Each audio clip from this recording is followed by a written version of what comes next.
يسألونك عن الساعة أيان مرساها نامہ پارہ سورۃ الاعراف آیت نمبر 187. یہ آیت ہم پڑھ چکے ہیں. وہاں پہ یسألونک سین ساکن پہ ہمس ہے، یعنی سانس جاری رکھیں گے. حمزہ یا کی شکل میں ہے، جلدی پڑھیں گے. لو واو مدہ ہے، نون کاف جلدی پڑھیں گے، کاف باریک ہے. عن اور الساعہ ملا دیں گے، عین وسط حلق سے ادا کریں گے. نس میں ادغام شمسی ہے. عن الساعہ سا الف مدہ ہے، سین کو باریک پڑھیں گے، 2 حرکات لمبا کریں گے تاکہ زیر کو معروف طریقے سے جلدی پڑھیں گے. ایان حمزہ کو یا سے ملانا ہے اور یا الف مدہ ہے. مرساہا میں را پر ہے، سا کھڑا زبر اور ہا الف مدہ مد اصلی، 2 حرکات دونوں کو لمبا کریں گے وقفاً وصلاً.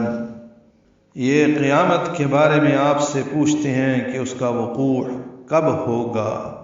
فیم انت من ذکراہا، فیم فی آئے مدہ ہے اور میم کے زبر کو جلدی پڑھنا ہے. انت نون ساکن کے بعد تا آنے کی وجہ سے اخفا ہے. انت من یہاں بھی اخفا ہے، نون ساکن کے بعد دال آیا ہے. دال نرمی سے پڑھیں گے، کاف باریک پڑھیں گے. ذکراہا را پر پڑھیں گے، کھڑا زبر ہے، 2 حرکات لمبا کریں گے. آگے ایک یا کا نشان بنا ہوا ہے، یہ نہیں پڑھیں گے. ذکراہا کھڑا زبر کے لیے یہ یا کا نشان آ گیا. ہا الف مدہ مد اصلی، 2 حرکات لمبا ہے وقفاً. ملانا ہے تو حمزہ آ رہا ہے آگے الا کا، جس کی وجہ سے ہا کے اوپر مد آئے گی. ذکراہا الا یعنی مد منفصل ہوگی اور ملا کے مد منفصل بنتی ہے. 4 حرکات ہم اسے لمبا کرتے ہیں. آپ کا اس کا ذکر یعنی بیان کرنے سے کیا تعلق ہے؟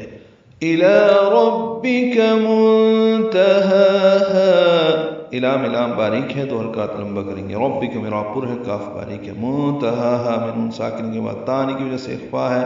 ہا دونوں برابر لمبے کریں گے وقفاً، 2 حرکات. اور ملانا ہو تو پھر دوسرے ہا پر مد منفصل بنے گی کیونکہ آگے حمزہ آ رہا ہے دوسرے کلمے میں.